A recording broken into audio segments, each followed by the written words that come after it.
Bom, então, bom dia novamente, aí sem mais delongas. Na aula passada a gente iniciou essa abordagem aqui da questão da saúde pública e do entendimento sobre alguns indicadores aí também de saúde, também alguns conceitos importantes sobre a diferença entre um surto, por exemplo, uma endemia, uma epidemia e uma pandemia. E aí a gente viu que a questão do entendimento sobre a distribuição no espaço, por exemplo, entre sexos, entre faixa etárias, enfim, entre várias outras coisas, é muito importante nesse entendimento sobre o comportamento de determinada doença em relação à saúde da população. Então, nessa aula de hoje, a gente vai tentar estender um pouquinho mais essa questão dessa apreensão, especialmente trazendo indicadores extremamente importantes que são utilizados para essa avaliação desse comportamento, dessa distribuição da doença ao longo do tempo, ao longo do indivíduo, ao longo do espaço, que é exatamente uma abordagem importantíssima na questão desses estudos epidemiológicos, tá bom? Então, sempre quando a gente vai, no final das contas, estudar um determinado processo de instalação de doença na saúde de um indivíduo, de uma população, né? A gente tem que compreender, muitas vezes, um conjunto de fatores que muitas vezes podem interferir diretamente na maior ou menor, como a gente vai ver mais para frente, incidência de determinadas doenças. Por exemplo, incidência de doenças diarreicas, acima, né, obviamente, aí de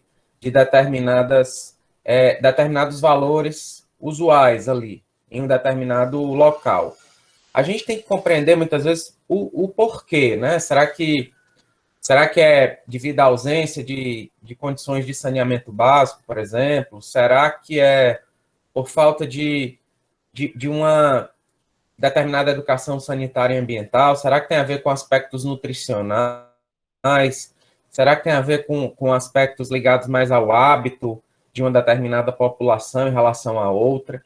E eu posso aplicar esse conceito para vários estudos dentro, por exemplo, da área da engenharia ambiental. Por exemplo, se eu estou comparando a incidência de parasitoses, vamos supor, em uma comunidade quilombola, localizada na região Nordeste, em comparação com outra localizada, por exemplo, no Norte, ou determinados assentamentos, ou determinadas comunidades, populações localizadas em áreas de vulnerabilidade social. Portanto, a gente tem, né, muitas vezes, que fazer uso de uma abordagem um pouco mais complexa para que a gente consiga identificar o fator, e normalmente são um conjunto de fatores, que exatamente fazem com que determinado comportamento de uma determinada doença aconteça de maneira diferente em relação a comunidades muitas vezes bastante parecidas em termos de tamanho, em termos muitas vezes até de localização, em termos de hábitos, enfim. Então, isso é muito importante para subsidiar determinadas políticas públicas e determinadas ações aí das secretarias de saúde, das secretarias mais ligadas à questão de meio ambiente, de saneamento, para exatamente esse tipo de estudo subsidiar políticas públicas ligadas a essa relação entre o saneamento e a saúde. Então, quando a gente vai procurar entender, a gente tem que perceber que esse modelo é um modelo complexo, como eu falei, né? Vamos pegar essa questão das doenças diarreicas, em função, vamos supor, de um aumento do número de casos em uma dada comunidade. Isso pode se dar por um conjunto de fatores, como eu falei, menor ou maior taxa de cobertura de água, de esgoto, de resíduos, de drenagem, por exemplo, situação socioeconômica, normalmente as populações de mais baixa renda sofrem mais, como a gente já falou em outras oportunidades na disciplina em relação à incidência, né, de doenças mais ligadas à questão de falta de saneamento básico. Tem também aspectos ligados à educação, que eu falei que a questão da educação ambiental e sanitária muitas vezes é tão importante quanto o próprio acesso das populações, das pessoas a sistemas de saneamento básico, né? Ou seja, higienização das mãos, dos alimentos, né? Então, isso ajuda bastante, da mesma forma que o saneamento, de se evitar que um determinado agente patogênico acabe alcançando o organismo de um indivíduo e, obviamente, causando doenças. Portanto, a educação também impacta grandemente nesse processo, né, de transmissão de doenças, de controle desses vários agentes patogênicos presentes, que podem estar presentes na água, no esgoto, né, ali nas vias públicas, que no enchente esses agentes patogênicos acabam chegando ali nos alimentos, no contato com a pele das pessoas, e a gente viu que várias doenças, elas são transmitidas não só pela via fecal-oral, mas também pelo simples contato com a pele. A exemplo, a própria esquistossomose, né, que a gente discutiu, e também a questão de culturas e tradições. Por quê? Porque os povos, eles têm muitas vezes comportamentos bastante diferentes, né, em relação a hábitos higiênicos. Por exemplo, tem várias situações, por exemplo, gente, que se instala um determinado banheiro em uma comunidade indígena e as pessoas preferem fazer ali as suas necessidades no mato, no chão, e não usam muitas vezes essas instalações sanitárias, as quais muitas vezes são bastante distantes ali dos hábitos culturais daquela comunidade. Tem várias culturas que não usam vaso sanitário que a gente é acostumado a usar, que são vasos sanitários mais rentes ao chão, por exemplo, que é exatamente mais próximo da forma como essas pessoas estavam acostumadas a fazerem as necessidades ao ar livre.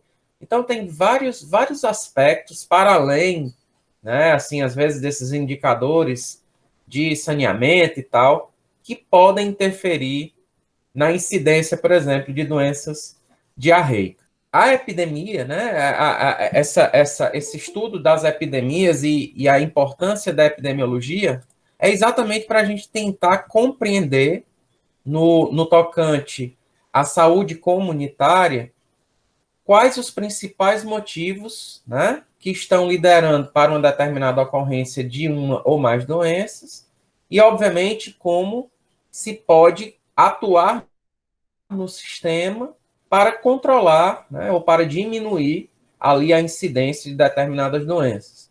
E, obviamente, se a gente está falando de surtos, de epidemias, etc., etc., né, que se pode fazer para que novas epidemias não ocorram num intervalo de tempo, ou muitas vezes com a mesma severidade, com a mesma gravidade que elas ocorreram em uma determinada situação anterior àquele estudo epidemiológico. A gente está vivendo, como eu falei, em várias oportunidades, né, esse momento aqui da pandemia de SARS-CoV-2, e estamos constantemente se debruçando com essas ferramentas da epidemiologia e cada vez mais aprendendo, né, determinados conceitos e determinadas formas de utilização mais presentes aqui na nossa vida e também aqui na nossa disciplina. Para quê? Para que esses conceitos, para que tudo isso que a gente está vivendo na atualidade, a gente possa, de uma certa forma, aplicar para outras situações fora da questão da pandemia de SARS-CoV-2.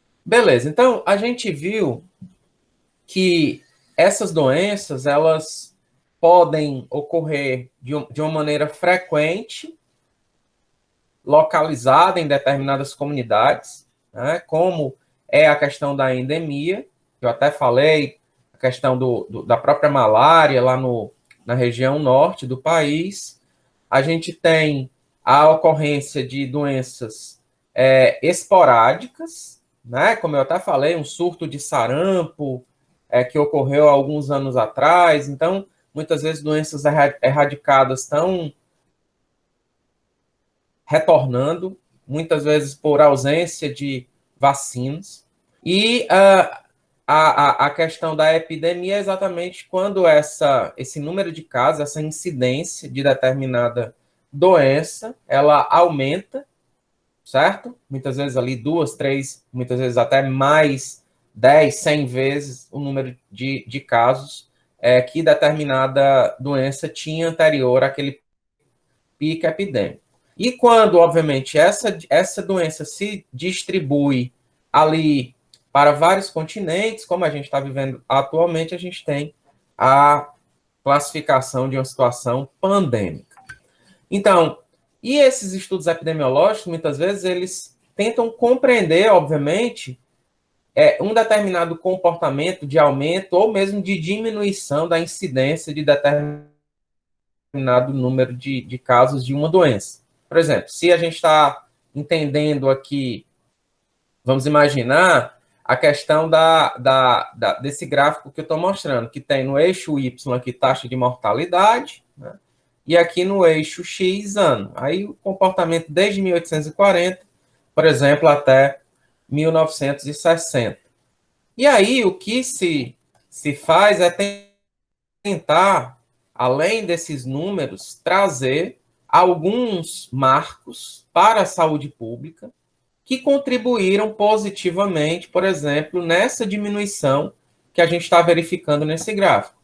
Ou seja, por exemplo, se eu identifico o bacilo da tuberculose aqui, como vocês estão vendo, e aí se planeja, se faz um determinado tratamento para a questão da tuberculose, obviamente que a taxa de mortalidade por aquela doença, né, vai diminuir.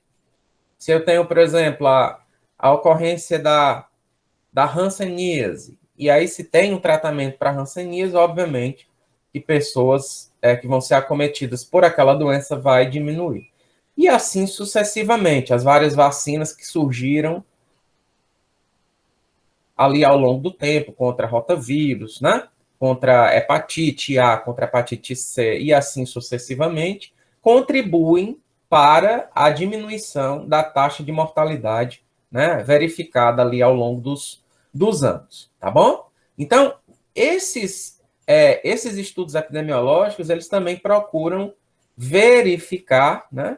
Exatamente esses outros fatores, por exemplo, de tratamento, se você se desenvolver um tratamento que vai aumentar a vida de determinadas populações em relação a mortes, né, causadas por determinada doença. Por exemplo, nos anos 80, por exemplo, quando começou ali os maiores picos ali, por exemplo, de HIV, muitas pessoas morriam rapidamente por causa do HIV, né? Mas hoje em dia já existem tratamentos extremamente eficazes que prolongam a vida dessas pessoas aí portadoras de HIV.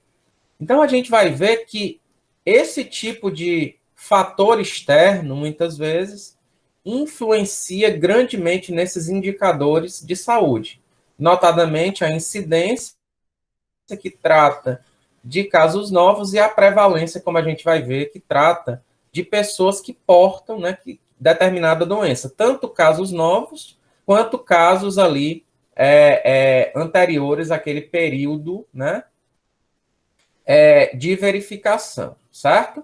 Então, muitas vezes esses estudos epidemiológicos eles comparam determinados períodos, vamos supor, o período de 1990 a 2000 e o período de 2000 a 2010, ou de 2010 a 2020, enfim, né? Isso aí varia em relação ao tipo de estudo que está sendo desenvolvido. E muitas vezes essas avaliações, essas comparações são exatamente utilizadas para verificar um determinado comportamento de uma determinada população. Beleza, então, dependendo do tipo de doença, tem um determinado comportamento, como a gente viu, né? Pode ter um comportamento mais ligado a variações em determinados meses no ano, que se tem picos, né? Por exemplo, vamos pensar aqui numa doença de dengue, por exemplo, tá? A dengue, os maiores picos de dengue acontecem exatamente nos períodos, vamos imaginar, de chuva. Ou seja, chove devido aos problemas nos águas paradas, aí muitas vezes até por causa de resíduos acumulados aí em terrenos baldios, nos logradouros, em quintais, né? Aí tem a questão de plantas, muitas vezes aí ali o flavivírus, né? Começa a se reproduzir, digamos assim, e aí o que vai acontecer é que as pessoas vão começar a ficar doentes, advindos aí exatamente dessa dengue, tá? Então, a gente percebe uma relação exatamente próxima de uma determinada doença a uma distribuição, às vezes, ao longo de determinados períodos do ano.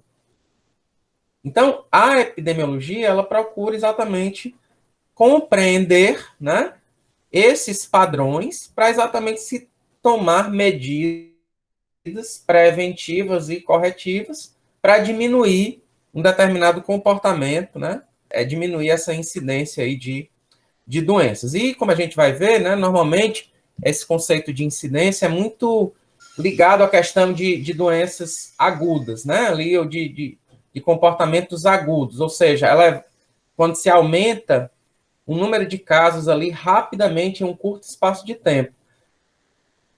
Ao passo que a prevalência ela é mais indicada para determinados comportamentos de doenças crônicas, né? Ou seja, de doenças que são ali mais presentes ao longo em uma comunidade ou em determinado, né, tipo de sexo, por exemplo, mas de maneira mais espaçada ali ao longo de um conjunto de anos, tá bom? Beleza, então essas variações que eu falei, elas podem se dar, né, assim, de maneira cíclica, de maneira irregular, né, e aí a epidemiologia ela exatamente tenta compreender, né, uma doença ou um conjunto de doenças e essa distribuição, como eu falei, no indivíduo, no tempo, no espaço. Se a gente observar, sempre quando a gente trata de como a gente traduz, né, esses cálculos, né, esses coeficientes aí de incidência, de prevalência, etc., a gente muitas vezes a gente distribui esse comportamento no espaço, como vocês estão vendo aqui nesse slide, mostrando a distribuição no espaço de Covid, aqui nesse estudo que é o Monitora Corona, que existe lá no Rio de Janeiro. Aí vocês estão vendo, tá em amarelinho aqui, tem um comportamento aqui nessa legenda de estável, que está em verde tem um comportamento de diminuição, que está em vermelho tem um comportamento de aumento desses índices aí de incidência, né, e de Covid. E a gente pode, muitas vezes, comparar determinadas regiões, né, todo esse comportamento, às vezes, no espaço, pode ser num determinado município, pode ser no estado, pode ser num país, pode ser, no caso da pandemia, juntando aí os vários continentes, para a gente exatamente compreender como se dá, né, essa questão do comportamento da doença, né, ao longo do tempo e também ao longo do espaço, tá bom? Então, qual é o modo de ação em relação a esse entendimento? Buscar os registros, né? Esses registros, hoje em dia, como eu falei também anteriormente, estão mais fáceis de ter acesso, o próprio DataSUS, né? É uma fonte de dados interessante e existem outros aí, né? Existem sites mais específicos, por exemplo, no caso da Covid, para a questão da vacinação, existem sites que já se tem, esses, como até mesmo eu mostrei para vocês, daquele site da Johns Hopkins, que você tem ali aquele dashboard, em tempo real desse número de casos. A gente tem também que identificar quais são os principais fatores determinantes, por quê, né? Traçar várias hipóteses aí sobre a transmissão de doenças e procurar associações entre determinadas doenças e determinados padrões e traçar um conjunto de ações para exatamente ajudar na questão do controle, na diminuição aí do número de casos, tá bom? E, obviamente, que sempre que uma determinada ação for realizada, é muito importante uma comparação entre o que se tinha antes de uma determinada ação e o que se tem após uma determinada ação. Então, trazendo um pouquinho para cá, para a nossa disciplina, tem vários estudos que trazem exatamente essa abordagem de entendimento de determinados comportamentos ligados, vamos imaginar, a saneamento, né, enteroparasitoses, né, doenças mais ligadas à veiculação hídrica, anteriores a uma implantação, vamos supor, de um sistema de esgotamento sanitário e após a implantação de um sistema de esgotamento sanitário. Né? Então, se observa exatamente uma correlação, muitas vezes, bastante linear entre aumento de acesso, né, por exemplo, a água e esgoto, e uma subsequente diminuição dos índices de determinadas doenças, vamos imaginar diarreicas, ou etc. Então, se fazem vários tipos de estudos exatamente para ajudar nessa questão das políticas públicas ligadas a saneamento e fomentar cada vez mais investimentos no setor. Então, eu trago esses dois exemplozinhos aqui só para a gente trabalhar um pouquinho nesse conceito aqui que a gente discutiu. Então, o principal objetivo da investigação de epidemias é identificar todas as pessoas infectadas, não, né? Avaliar a eficácia de medidas de controle, determinar a eficácia de vacinas ou identificar formas de prevenir ou interromper a transmissão do agente. Né? Então, a gente sabe que é exatamente essa aqui. Identificar formas, né, de prevenir ou interromper a transmissão do agente. E uma epidemia, muitas vezes confirmada pela ocorrência de 10 ou mais casos por semana, não, né? Porque esses 10 casos podem ser típicos, né? Então, uma epidemia é quando a gente discutiu que há um aumento significativo em relação a um determinado comportamento, típico ali em uma comunidade, e muitas vezes em relação a um determinado período do ano. Então, verificação de uma incidência significativamente maior que a usual, elevada quantidade de testes laboratoriais positivos, confirmação do diagnóstico, então, seria aí exatamente o item B, né, sobre essa verificação de incidência significativa maior que a usual. Então, ainda dentro desses indicadores, né, que a gente discutiu, eu queria também fazer uma diferença entre dois conceitos importantes, que é o conceito de morbidade e o conceito de mortalidade, tá? Então, o conceito de morbidade é exatamente ligado, assim, a pessoas, a quanto de uma determinada população possui, né, uma determinada doença. Então, a morbidade de doenças diarreicas, quem tem ali determinadas doenças diarreicas ali, certo? Em um determinado período de tempo. Então, isso é o conceito de morbidade, é quem possui uma determinada doença. Essa morbidade, por sua vez, ela vai ser influenciada pelos indicadores de incidência e de prevalência que a gente vai ver. Ou seja, quem tem essa doença que é ligada a casos novos e quem tem essa doença que é decorrente de um passivo, ou seja, que não saiu ali daquele indicador. Porque, como a gente vai ver, a prevalência, como ela é ligada a quem tem uma doença, ela tanto pode, aquele conjunto de pessoas podem sair do indicador, tanto a partir, por exemplo, de uma de uma vacina, ou que ficaram boas, ou muitas vezes pelo óbito, né? Ou seja, como é ligado a quem tem, se ela morreu, ela não está, né, ali mais dentro daquele indicador. Então, é sempre importante que a gente correlacione esses indicadores para a gente ter uma clara compreensão do conjunto. Então, a morbidade é quem tem uma doença e ela é influenciada pelos indicadores de incidência, que são ligados aos casos novos, e de prevalência, que é quem possui uma determinada doença, casos novos e antigos. Dentro dessa população, dentro dessa morbidade, muitas vezes o que é que acontece? A pessoa adquire uma doença e vem ao óbito. Isso é o que entra o conceito de mortalidade. Então, quando a gente fala, por exemplo, de mortalidade infantil por doenças diarreicas, é exatamente a parcela da população que adoeceu por doenças diarreicas e que, daquela parcela da população que adoeceu, quantas vieram ao óbito por aquela doença, por aquela enfermidade. E, obviamente, que muitas vezes a gente tem que tratar, sempre em relação à parcela de uma determinada população, de uma determinada amostra, né?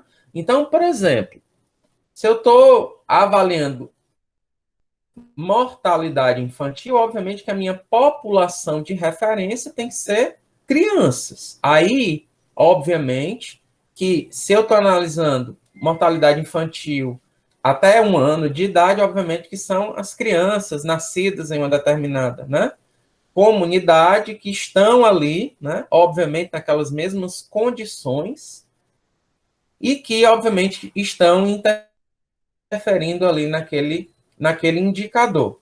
Então, todos esses indicadores, sempre eles são relacionados a uma determinada população de referência. E essa população de referência, se eu estou avaliando em relação a um determinado período, sempre a minha população de referência é em relação à mediana ali de um determinado período avaliado. Tá certo?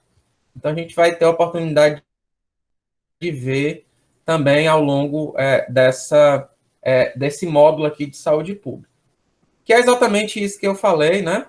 Em relação aqui à população de risco. Se a gente analisar, né, assim, algumas, como nessa figura, né, principais causas de morte no mundo em 2016, a gente observa, né, que as doenças cardiovasculares contabilizaram para esse indicador aqui de 32,3%, câncer 16,3%, doenças respiratórias 6,5%, e vamos lá para baixo, olha, que é exatamente alguma coisa mais ligada à questão de saneamento, como mortalidade neonatal, muitas vezes, né, doenças diarreicas, tá? Tem uma relação um pouco mais ligadas à questão do saneamento básico, que é exatamente o que a gente verificou em aulas passadas, de uma mudança, né, da questão dos óbitos, quando a gente compara o início, vamos imaginar, da década de 1910, vamos imaginar, 1920, com a atualidade, né? Ou seja, a gente observa que muitas pessoas eram acometidas por cólera, por doenças totalmente ligadas à questão da falta de saneamento básico, e hoje são doenças mais ligadas a esse ritmo de trabalho que a gente tem, de muito mais estresse, de muitas vezes de muito mais falta de controle sobre a questão, né, da nossa saúde, tá bom? Então, hoje em dia, a gente tem uma incidência muito maior, vamos imaginar, de doenças cardiovasculares, uma incidência muito maior de câncer, né? Muito embora os tratamentos sejam cada vez melhores e estejam prolongando cada vez mais aí a vida das pessoas, ok? Isso aqui é também alguns dados de uma comparação de um período de 1930 a 2002. Então, a gente saiu de 1930 com uma incidência aí, né, ou de um percentual de óbitos de 45,6% de ligados a doenças infectoparasitárias para um percentual de 4,6, né, em menos de 100 anos. Né? Então, a gente observa essa grande correlação que a gente tem, né, obviamente, em relação também a esses indicadores de saneamento básico, tá bom?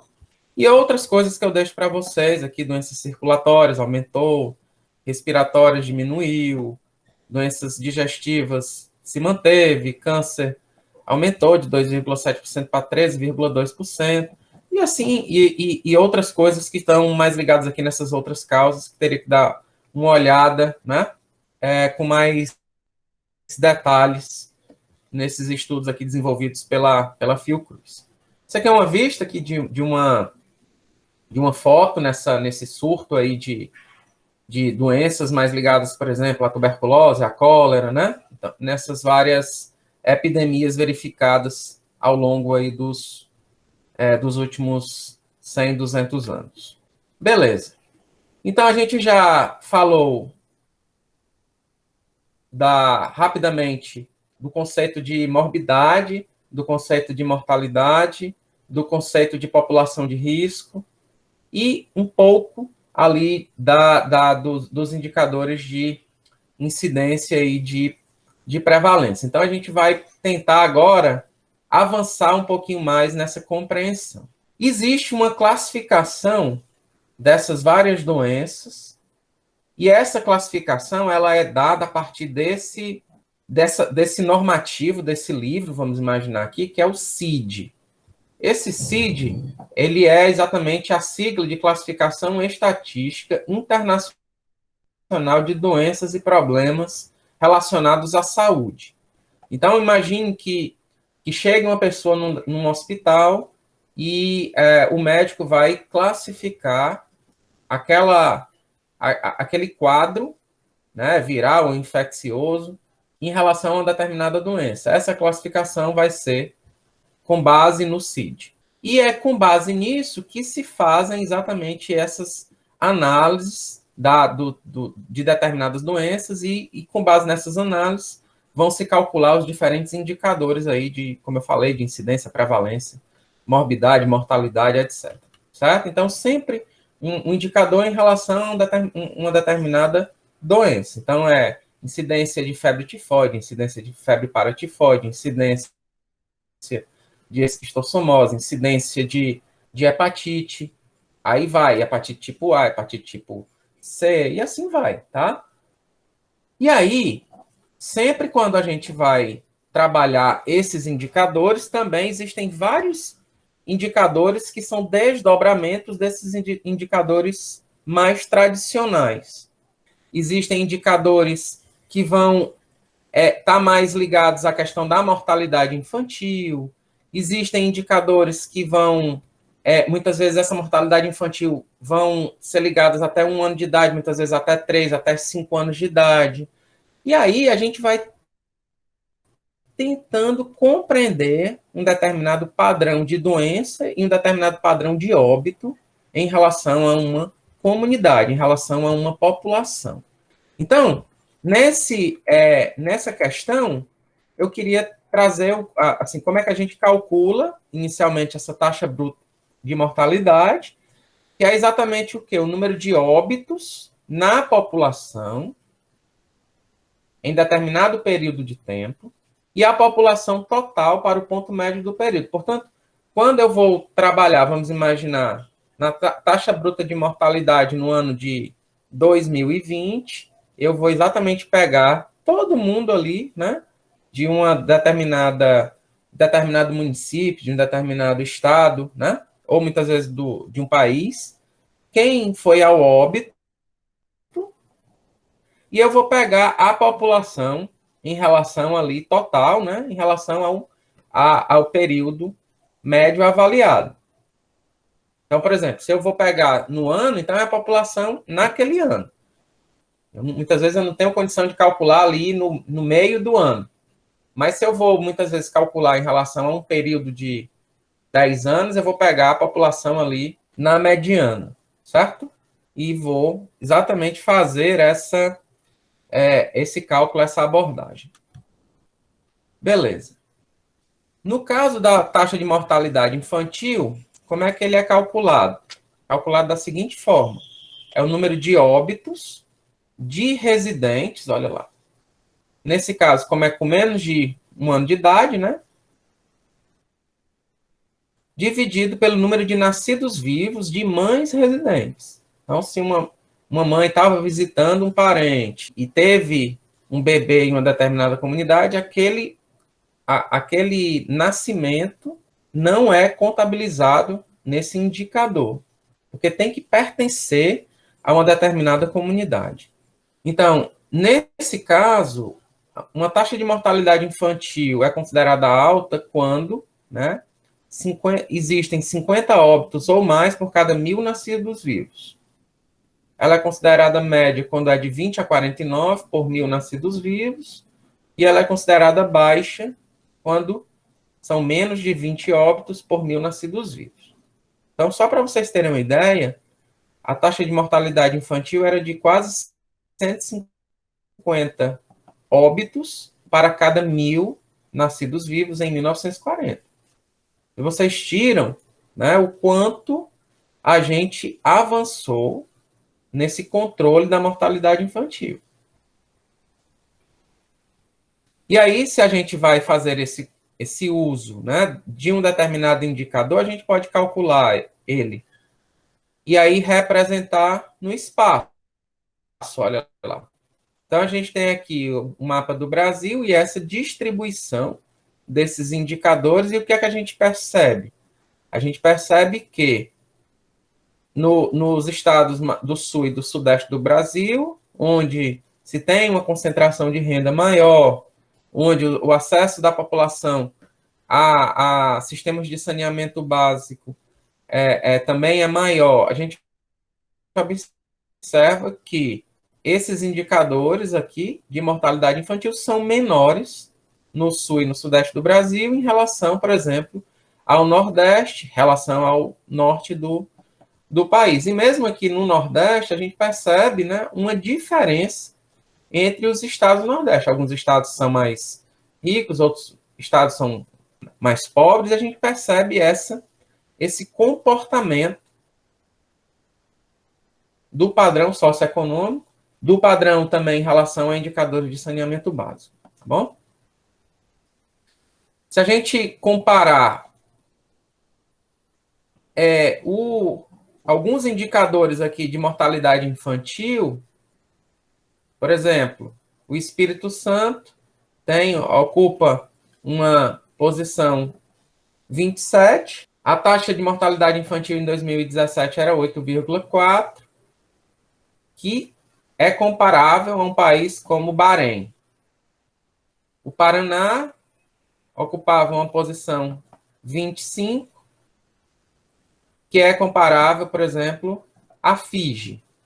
E assim vai, tá? Se a gente observar em relação a regiões do Brasil, a taxa de mortalidade infantil da região norte era de 18,1, do nordeste 17,5, centro-oeste 14,8, no sudeste 10,6 e na região sul 9,7. São, comparativamente, né, a esses indicadores aqui,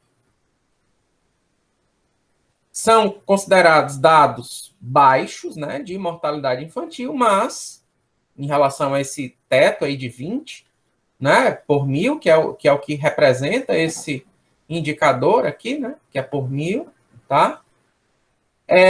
A gente observa que a taxa de mortalidade infantil, ela vem aumentando. Se a gente compara, por exemplo, os anos mais recentes com anos mais recentes, mais para trás, tá? E é exatamente retrato do aumento da pobreza, muitas vezes, tá? Que muitas vezes, mesmo com acesso às vezes, a indicadores melhores de saúde, de saneamento, etc., mas a questão da desnutrição, a questão da perda de renda, muitas vezes impacta mais no comportamento de um determinado indicador. tá bom? Esses indicadores, eles podem ser distribuídos aqui no mapa mundi, e a gente observa os melhores indicadores aqui, em termos de mortalidade infantil, olha, os que são melhores aqui estão índices de 1 a 4,3 por mil, tá? Ao passo que o Brasil está, muitas vezes, apesar de na faixa baixa, mas ainda está, né? Ainda está comparável, muitas vezes, a países muito mais pobres do que a gente, né? Então, apesar dos pesares, a gente ainda tem que melhorar bastante em relação a esses indicadores, tá bom? Eu deixo outros valores aqui para vocês darem uma olhada.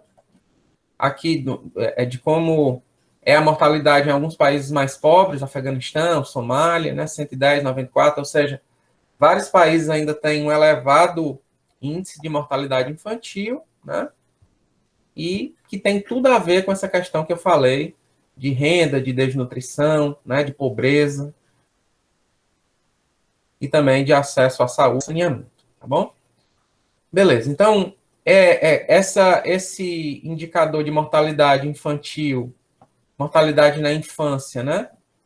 A gente observa uma diminuição, né? Aqui ao longo dos últimos anos, mas aqui de 2015 para 2016 a gente já verifica um pequeno aumento, e se a gente tivesse analisando dados mais recentes, a gente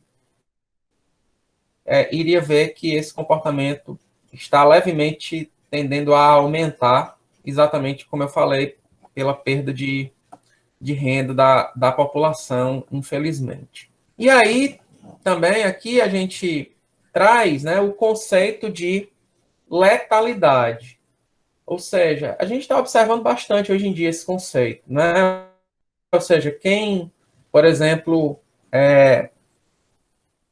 pega a Covid e quem de fato, né, qual o percentual daquelas pessoas que adquiriram determinada doença e que morreram.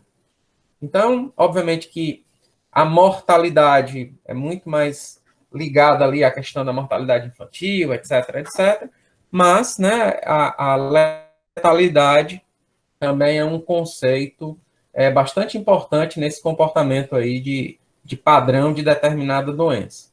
Então, aqui a gente observa, né, a letalidade em relação do coronavírus, né, em relação ao SARS, que a gente viu, né, que é aquela síndrome aguda respiratória, né, e em relação, por exemplo, à influenza aqui do H1N1.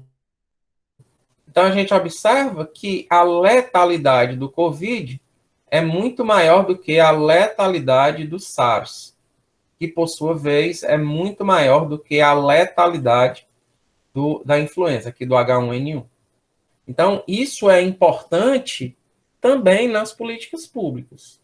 Ou seja, não é só a questão do aspecto numérico, mas se eu tenho uma doença cuja letalidade é muito grande, eu tenho que ter um cuidado, uma ação muito mais rígida, muito mais rápida, rigorosa, né, aí, para o controle de determinadas doenças. E aqui eu trago a letalidade, além dessas outras aqui, de outras doenças que vocês certamente já ouviram falar, né, do ebola, aqui tinha uma letalidade de cerca de 25%, MERS de 35%, tá? Difteria, cerca de 5 a 10%, e outras que eu deixo para vocês darem uma olhada com calma, tá? Beleza. Então, a morbidade, como eu falei, é exatamente aquele indicador que vai retratar quem possui uma determinada doença. E essa morbidade ela é extremamente útil na investigação de doenças com baixa letalidade e entendimento de certas tendências na mortalidade.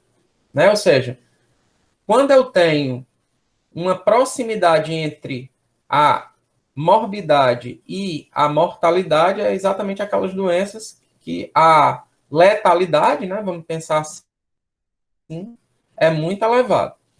Então, como é que eu faço uso, ou como é que eu avalio, calculo essa questão da morbidade a partir de admissões e altas hospitalares, a partir de consultas ambulatoriais, a partir de serviços de especialistas, a partir de registros de doença, ou seja, a partir desses vários sistemas de informações, né, que eu posso avaliar, né, a morbidade de determinada doença.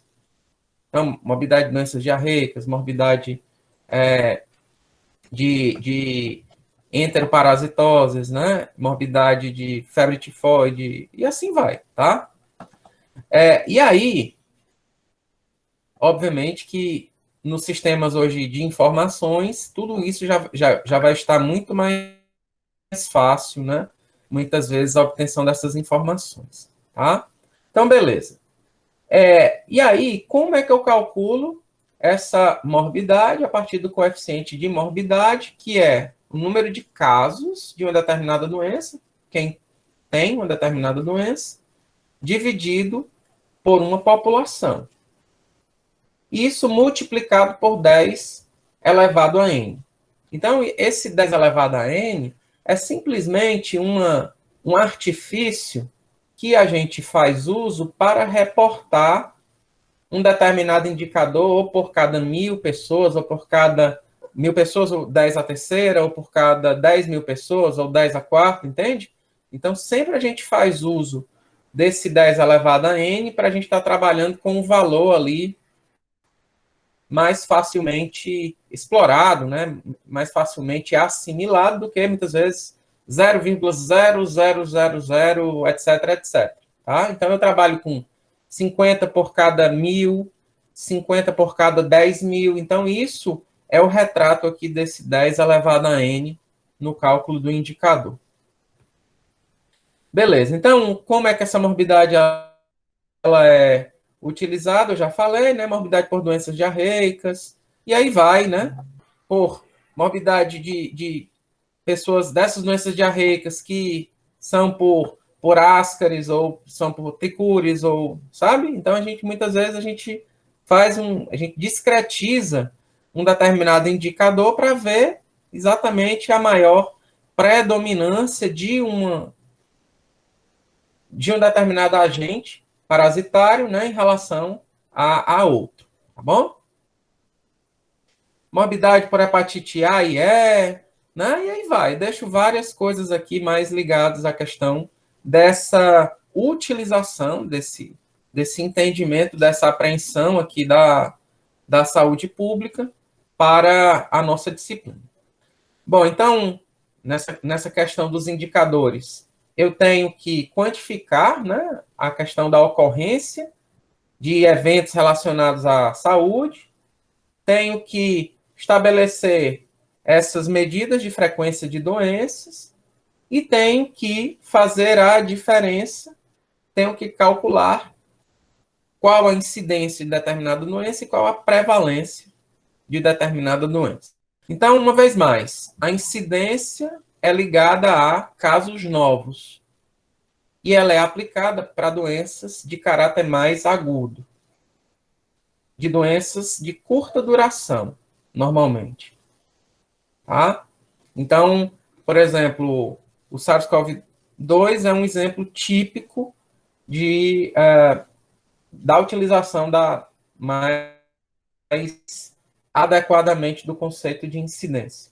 Incidência de doenças diarreicas, ou seja, são doenças que rapidamente as pessoas ficam boas, ou algumas delas, né, acabam morrendo, tá bom? Então, ela quantifica os casos novos de doença de uma determinada população sob risco durante um determinado período de tempo. E ela é aplicada na mensuração de frequência de doenças de curta duração, como eu falei. E aí, quando a gente vai utilizar esse conceito, gente, de incidência, a gente sempre tá se comparando, ou seja, qual a incidência da população de Fortaleza no ano de 2021 em relação a 2020, por sua vez, em relação a 2019, e eu sempre estou me comparando em relação ao restante, por exemplo, de um estado, ou muitas vezes em relação a um país. Então, eu sempre, que é onde vai a questão da distribuição no tempo, quando eu estou me comparando, né, comigo mesmo, e também muitas vezes em relação à distribuição no espaço. Quando eu estou me comparando, vamos supor, em relação a outros estados, em relação, né, a outros municípios. Então, o que a gente observa, olha, coeficiente de incidência de Covid, que eu peguei isso aqui recentemente. Casos confirmados por 1 milhão de habitantes em 14 de 2 de 2020. A gente observa, olha, que a incidência em Santos era de 623 por cada 1 milhão. Ao passo que em São Vicente era de 46,47. Então, obviamente que a gente observa aqui, tentar entender, né, por que que em Santos está ocorrendo mais, né, tem uma incidência de Covid maior. É por causa da densidade populacional, por exemplo, é em relação à flexibilidade. A gente tem que avaliar em relação a um conjunto de fatores e não a um fator isolado. E como Santos está em relação ao Brasil, olha, que está aqui em preto. Então, a incidência a gente vê. Incidência semana a semana, incidência mês a mês do Covid. A gente sempre está se comparando em relação a nós mesmos e também em relação ao restante. E aí, nesse conceito de incidência, a gente tem a taxa de incidência, a gente pode calcular a densidade de incidência, a gente pode calcular a incidência cumulativa, e para cada um desses indicadores, olha, existe uma determinada equação. Como eu falei, a taxa de incidência, ou coeficiente de incidência, é exatamente o número de casos novos, olha, em determinado período de tempo, e a população em risco nesse mesmo período de tempo. A densidade de incidência já é em relação ao número de casos novos em determinado período de tempo, mas em relação já ao número de pessoas ou de pacientes em relação, por exemplo, ao dia do mês. Ou seja, a gente vai avaliando um determinado indicador para tentar compreender da melhor maneira possível como esse aumento ele está ocorrendo. E aí, na epidemiologia, se fazem usos, né, de um conjunto de indicadores. A taxa de incidência é a mais utilizada, mas se a gente vai tentar compreender ainda mais, né, um determinado padrão de doença, muitas vezes a gente pode fazer uso de outros indicadores, como a incidência cumulativa e como a densidade de incidência. A prevalência, por sua vez, já é ligada aos casos existentes, ou seja, os casos novos e os casos antigos. Então, por exemplo, trazendo a prevalência de infecção por Ascaris lumbricoides, a prevalência de infecção por tricúris, né? A prevalência por ancilostomose, a prevalência por, né, doenças diarreicas em menores de 5 anos, por exemplo, nos últimos 15 dias, e assim vai, tá? E aí, essa prevalência, ela é calculada exatamente da mesma forma que a incidência, mas, obviamente, que a população, o número de casos ali que eu vou usar são os novos e os antigos, e a população de risco é a mesma população de risco que eu utilizei ali no cálculo da taxa de incidência, ou do coeficiente, né, de incidência. Então, ela é muito útil para medir a frequência e também a magnitude de determinados problemas crônicos. Portanto, a incidência é muito ligada a problemas de caráter agudo e a prevalência é muito útil para o entendimento de problemas, né, de doenças mais de longa duração, que a gente chama, né, de doenças crônicas, tá? Diabetes, né, câncer, HIV. Então, tudo isso são outras doenças que a gente pode fazer uso também desse conceito de prevalência. Então, a prevalência é mais difícil de interpretar do que a incidência. Por quê? Porque ela tanto, esse coeficiente pode estar sendo mais influenciado pelos casos novos, quanto pode estar sendo influenciado por um determinado padrão. Vamos imaginar, muitas pessoas acabaram morrendo, então a prevalência vai diminuir. Muito embora tenha tido casos novos até superiores a um determinado período pregresso. Ou a prevalência aumentou, mas aumentou porque acabou se tendo um tratamento que prolongou a vida de paciente por determinada enfermidade.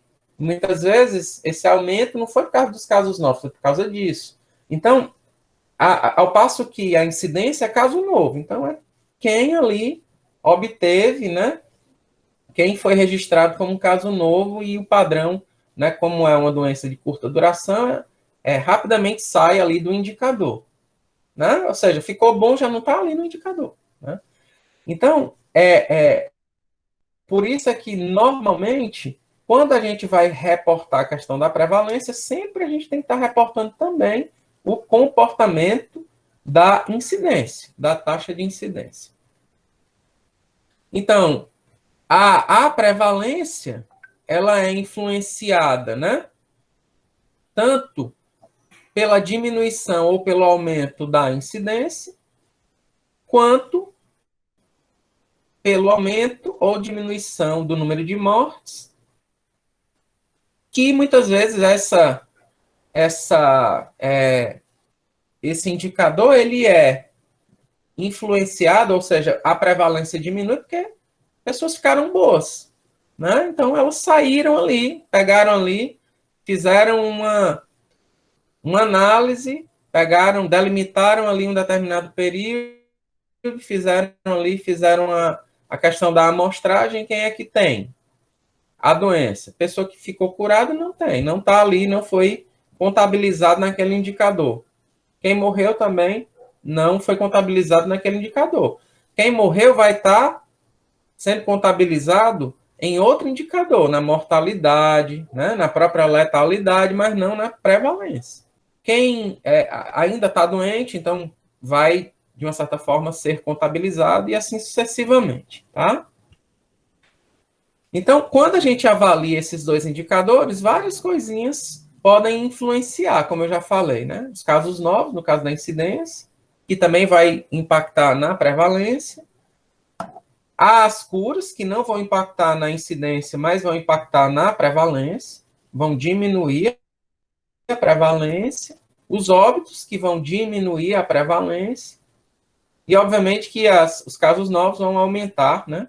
Aqui na questão da prevalência. Portanto, algumas coisas tendem, no caso da prevalência, tendem a aumentar o indicador, como os casos novos, e outras, ou como uma expectativa de vida maior em relação a determinado comportamento, padrão de doença, e outros vão tender a diminuir esse indicador, como cura, como óbito, etc, etc. Tá? Então, eu queria reforçar o quanto isso é importante para vocês compreenderem adequadamente, né, esses conceitos. Ok?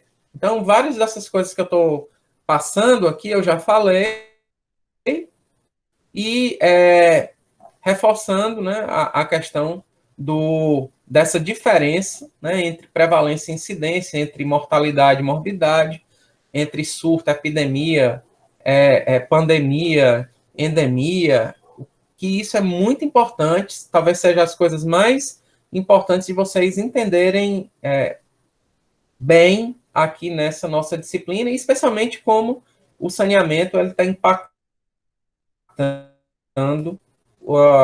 esses indicadores ou esse comportamento de determinadas doenças. Tá bom?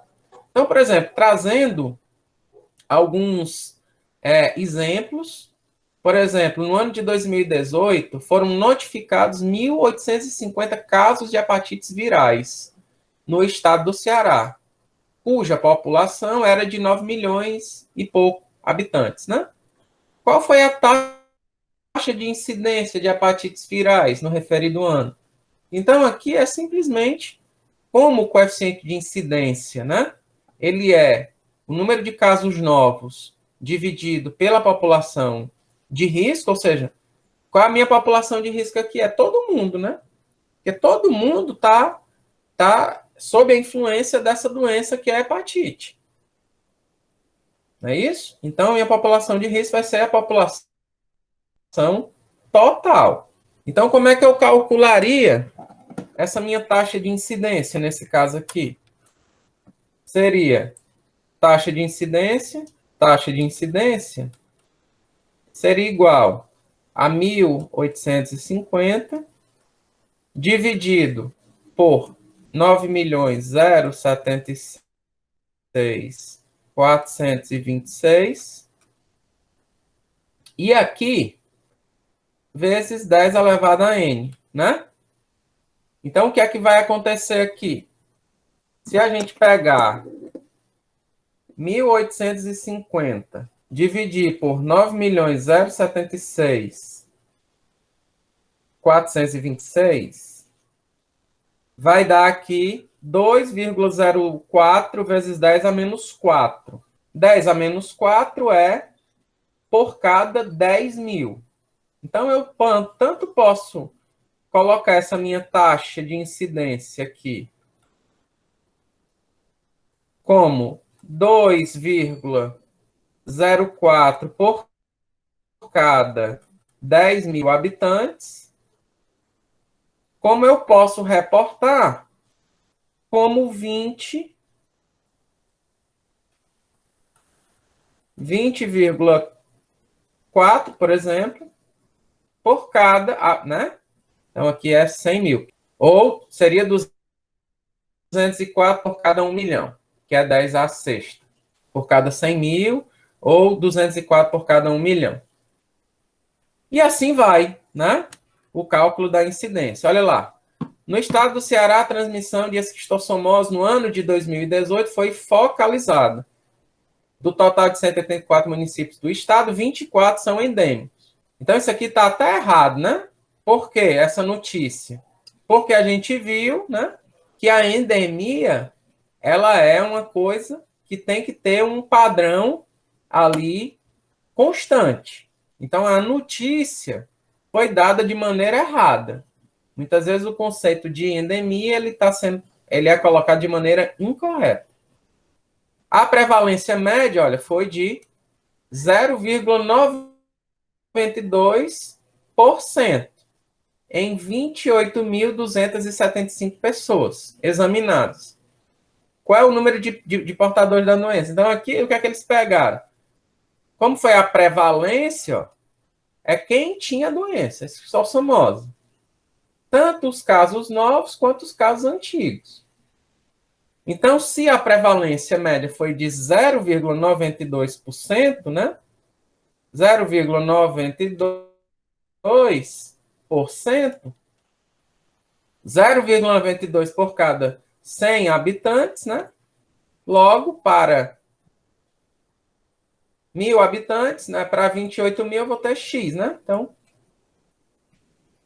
certo? Então, o que é que eu vou fazer aqui? Eu vou pegar 0,92% e vou, né, multiplicar por 28.275 pessoas. 28.275. Então, eu vou multiplicar isso aqui. E aí eu vou ter um determinado número de pessoas infectadas. Então, qual é o número de portadores da doença? É só fazer isso aí. E aí, gente, a gente utiliza constantemente, né, esses indicadores para a gente entender determinados comportamentos de doenças. Ó. E aí a gente distribui, olha, esses indicadores no espaço. Ó. Pode fazer a distribuição entre faixas etárias, a gente pode fazer distribuição, analisar o comportamento de um determinado padrão de doença em relação ao sexo, e aí vai, certo? Esses estudos epidemiológicos, eles trabalham grandemente com isso. E aí, ó, essa distribuição no tempo aqui, ó, sobre determinada doença, ó, a incidência em relação a 2007, 2008 e assim sucessivamente, distribuição no espaço aqui, ó. E aí vai, ó. Eu deixo para vocês darem uma olhada e fazerem alguns exercícios aqui. A gente tenta discutir na próxima aula. Esse aqui, por exemplo, exercício 5, o exercício 6. E aí, novamente aqui, a saúde ambiental é simplesmente aquela parcela ali da saúde pública que tem ali uma relação, um estudo mais diretamente ligado à saúde, tanto do ambiente de trabalho, quanto também o impacto que determinada condição do meio ambiente influencia na saúde de uma determinada população. Por exemplo, poluição do ar, poluição sonora, e assim sucessivamente. Então, é a parte da saúde pública que estuda os fatores físicos, químicos, biológicos, sociais e psicológicos do meio ambiente que afetam o bem-estar e a saúde humana. E a outra definição é que ocupa-se das formas de vida, das substâncias e das condições em que o homem se vê envolvido, que podem exercer alguma influência sobre a sua saúde e seu bem-estar. Qual é a abrangência? A questão da qualidade do ar, da água, proteção dos alimentos, proteção contra radiação, a parte de gerenciamento de resíduos sólidos, dentro dos resíduos sólidos, os perigosos, controle de ruídos, controle ambiental em áreas de recreação e assim sucessivamente. Tá? Ou seja, todo e qualquer impacto das condições antrópicas ou mesmo das condições naturais ali do meio ambiente na saúde de determinada população, né? Ou seja, quando a gente está analisando a comunidade, né, essa doença não em nível individual, mas em nível comunitário, a gente está trabalhando dentro do conceito ali da epidemiologia e da saúde pública, né? Então, essa saúde ambiental é uma saúde pública, digamos assim, mais focada na questão das doenças e da interferência do meio ambiente externo e também do meio ambiente do trabalho, das condições de trabalho, na saúde de uma determinada população exposta, no caso, de uma indústria, de uma população laboral exposta também a um conjunto de agentes, que certamente vocês vão ver na disciplina de segurança no trabalho. Tá? São previstos muitos deles na NR15, que trata de atividades e operações insalubres. Então, tem alguns anexos da NR15 que tratam de ruídos, outros de exposição a calor, outros de exposição à radiação ionizante, não ionizante, vibrações, umidade, né? E vários anexos ligados à parte de agentes químicos e anexo ligado também à parte de agentes biológicos. Portanto, todos esses agentes podem causar determinados problemas na saúde do trabalhador, vamos pensar assim, de maneira mais grave, de maneira mais aguda, e de uma maneira grave, de uma maneira mais crônica. Portanto, essa saúde ambiental também pode ser aplicada ou ser utilizado esse conceito na questão do ambiente de trabalho, tá bom? Qualidade habitacional, controle de vetores, solos contaminados, desastres naturais, substâncias químicas, acidentes com produtos perigosos, fatores físicos, né? Por exemplo, eu poderia fazer uso desse mesmo estudo para analisar a influência da aplicação de agrotóxicos na incidência de determinado tipo de doença ali em uma área de um perímetro irrigado, por exemplo. Tá? E, às vezes, comparar, às vezes, essa incidência de doença de uma área A com a área B. Aí vamos investigar qual a taxa de aplicação de um pesticida, qual o tipo de pesticida, por exemplo. E aí, com isso, a gente consegue correlacionar. Não, pode ser que o Paration aumente a incidência de uma determinada doença. Essa mesma doença não foi tão grande lá nessa outra área, que possivelmente foi outro tipo de pesticida, né? Então, obviamente vai ser só uma coisa? Não, é uma análise integrada, complexa, como a gente falou anteriormente. Então, essa saúde ambiental leva em consideração os vários recursos, né? A abrangência do recurso água, do recurso solo, do recurso ar, contaminantes e poluentes presentes aqui nesses vários recursos, muitas vezes, e também a saúde do trabalhador. E aí eu deixo para vocês darem uma olhada em casa nesse material aí, tá? Que ajudam muito nessas políticas públicas do setor do saneamento básico.